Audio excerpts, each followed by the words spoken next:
ഷെമീർക്ക sponsor ചെയ്ത വെന്റോയുടെ വിന്നറാണ് Niyas. Niacin ഇതുവരെ ഒരു സൈക്കിള് പോലും ഇല്ല.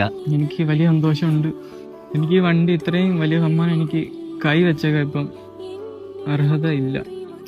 അർഹതയില്ലെന്നൊന്നും പറയാം. അവന്റെ സിറ്റുവേഷൻ അതാണ്. അപ്പൊ അവൻ എന്നോട് പറഞ്ഞു, ചേട്ടാ നമുക്കിത് കൊണ്ടു നടക്കാനുള്ള ഒരു സിറ്റുവേഷൻ ഇപ്പൊ ഇല്ല, അത് കൊടുക്കാനാണെന്നൊക്കെ ഇങ്ങനെ പറഞ്ഞു. ഇത് കിട്ടിയതില് ഇവനെക്കാട്ടി സന്തോഷം എനിക്കുണ്ട്. എല്ലാം അടിപൊളിയായിട്ട് നടക്കട്ടെ ഇൻഷാ അല്ലാ. അള്ളാഹു കൂടെ ഉണ്ടായിരിക്കട്ടെ. എല്ലാം അടിപൊളിയായിട്ട് നടക്കട്ടെ. നീ ഉയരങ്ങളിലെത്തും. നിന്റെ നല്ല മനസ്സാണ്. നിന്ന് വിറയ്ക്കുക അതാട്ടെ. ഇല്ല ഒന്നുമില്ല, ഇതില്ല. എല്ലാം അടിപൊളിയായിട്ട് നടക്കട്ടെ. വിഷമിക്കണ്ട, എല്ലാം ശരിയാവും കേട്ടോ.